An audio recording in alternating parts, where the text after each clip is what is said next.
Hi welcome to Suman TV. Trigeminal neuralgia ఇది ముఖానికి సంబంధించినటువంటి ఒక బాధాకరమైన పరిస్థితిగా మనం చెప్పుకోవచ్చు. సో, ముఖంలో కరెంట్ షాక్ తగిలినటువంటి నిజంగా ఆ బాధ అనుభవించిన వాళ్ళకే తెలుస్తుంది. అలాంటి కరెంట్ షాక్ తగిలినట్టుగా పెయిన్ వస్తూ ఉంటుంది. అయితే దీన్ని ఏ రకంగా మనం గుర్తించాలి? ఎలా నిర్ధారణ చేసుకోవాలి? చాలా మందికి దీనికి ఎటువంటి ట్రీట్మెంట్స్ ఉన్నాయో కూడా తెలియక చాలా సతమతం అవుతూ ఉంటారు. అయితే మనకి ఈపీఆన్ పెయిన్ మేనేజ్మెంట్‌లో ఈ ట్రైజెమినల్ న్యూరాలజియాకి ఎలాంటి ట్రీట్మెంట్ అందుబాటులో ఉంది? సో, దాని ప్రాసెస్ అంతా ఎలా ఉంటుంది? ఏంటనే విషయాన్ని తెలుసుకుందాం. సో, మనతో పాటు ఉన్నారు డాక్టర్ మీనల్ చంద్ర గారు. ఈపీఆన్ పెయిన్ మేనేజ్మెంట్ జూబ్లీ హిల్స్ నుంచి. Hello ma'am. హలో, నమస్తే. నమస్తే ma'am. Ma'am, trigeminal neuralgia. So, first of all దాని డెఫినేషన్ ఏంటి? ఎలా అసలు మనం తెలుసుకుంటాం ఇది ఎగ్జాక్ట్‌గా ట్రైజెమినల్ న్యూరాలజియా అని? ట్రైజెమినల్ న్యూరాలజియా ఒక painful condition. So neuralgia means pain related to nerve. Okay, any pain related to nerve కి న్యూరాలజియా అంటాము. ఇంకా ట్రైజెమినల్ బ్రెయిన్ నుంచి ఒక స్టార్ట్ అవుతుంది, ఒక నర్వ్ ఉంది. సో నా బ్రెయిన్ లో చాలా నర్వ్స్ ఉన్నాయి, దాంట్లో ఒక నర్వ్ ఉంది ట్రైజెమినల్. సో బ్రెయిన్ నుంచి బయట వెళ్ళినప్పుడు 3 పార్ట్స్ లో డివైడ్ అవుతుంది, V1, V2, V3. For any reason ఇది ఈ ట్రైజెమినల్ నర్వ్ లో ఇన్ఫ్లమేషన్ వాపు ఉంటే నర్వ్ హైపర్ సెన్సిటివ్ అవుతుంది.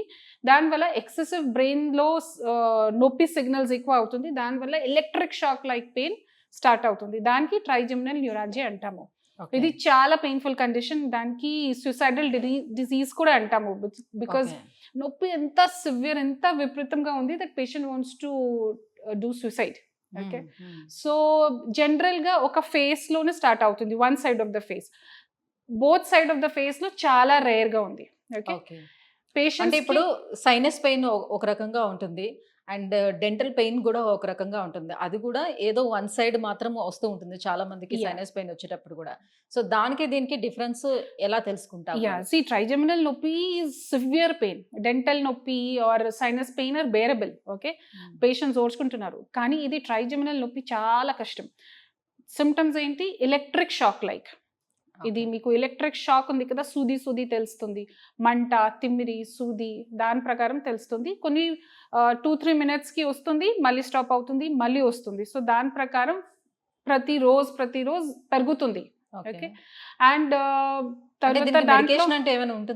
మెడికేషన్స్ ఉన్నాయి, బట్ స్పెసిఫిక్ ఒక టాబ్లెట్ ఉంది దానికోసమే. But over a period of time దానికి కూడా పేషెంట్స్ రెసిస్టెంట్ అవుతుంది, కొన్ని మంత్స్ వరకు వర్క్ అవుతుంది. తర్వాత దానికి సైడ్ ఎఫెక్ట్స్ ఎక్కువ అవుతుంది అండ్ రిలీఫ్ రాదు.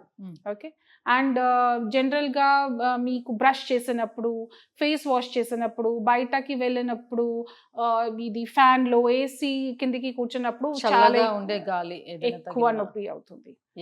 సో అంటే జనరల్లీ ఎలాంటి వారిలో చూడొచ్చు అంటాం మనం ఇలాంటివి? సో ఇది ఫస్ట్ జనరల్గా అలాగే సిమ్టమ్స్ ఉంటే they'll go to dentist. Okay, ఇది డెంటల్ నొప్పి వల్ల ఇది గో టు డెంటిస్ట్ లో కూడా they will extract 1-2 tooth.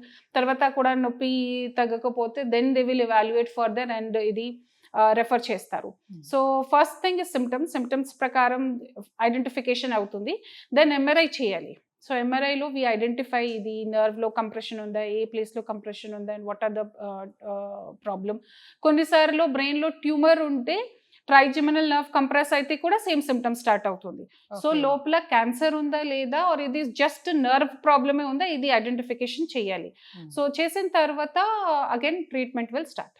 Okay, so ఈపీఆన్ పెయిన్ మేనేజ్మెంట్లో దీనికి ఎలాంటి ట్రీట్మెంట్ అందుబాటులో ఉంది? స్టార్టింగ్ ఇలాంటి కండిషన్లో వచ్చిన వాళ్ళకి ప్రొసీజర్ అనేది ఎలా స్టార్ట్ అవుతుంది? సో జనరల్గా నా దగ్గర పేషెంట్ వస్తే they are suffering since many years. Okay, and they are already on tablets resistant అయిన తర్వాత if it's not coming down they come to us. So నా దగ్గర లేజర్ ట్రీట్మెంట్ ఉంది, that is called radio frequency ablation of trigeminal nerve. Okay, so it's a very simple injection technique. మషీన్లో operation థియేటర్లో నా దగ్గర fluoroscopy machine ఉంది, మెషిన్లో చూస్తూ we have to identify, and then again వేరే మషీన్స్ ఉంది, దాంట్లో we identify V1, V2, V3. So కొన్ని ప్రొసీజర్ ప్రకారం ఇది ట్రీట్మెంట్ చేస్తాము. ప్రాపర్గా చేస్తే 25-30 మినిట్స్లో ఈ ప్రొసీజర్ అవుతుంది. అండ్ ఇది క్రానిక్ పెయిన్లో ఈ ఒకటే కండిషన్ వేర్ ఆన్ టేబుల్ ఇమీడియట్గా రిలీఫ్ అవుతుంది. ఓకే, సో జనరల్గా చూడండి, ఇది మోకాలు నొప్పి ఉంటే, భుజం నొప్పి ఉంటే, any type of chronic pain కొంచెం టైం పడుతుంది నొప్పి తగ్గింది కోసం. But trigeminal neurology on table, ఇది లేజర్ చేసినకి 5 మినిట్స్ తర్వాత మీకు నొప్పి తగ్గిపోతుంది. So it is a wonderful treatment. రావడానికి కూడా ఛాన్స్ ఉంటుందా? Just very little maybe 5 to 10% chances ఉన్నాయి. ప్రికాషన్స్ ఫాలో చేస్తే మళ్ళీ రాదు, 99% రాదు. బట్ అగైన్ కొన్ని పేషెంట్స్కి 1% పేషెంట్స్కి మళ్ళీ వచ్చడానికి ఛాన్సెస్ ఉన్నాయి.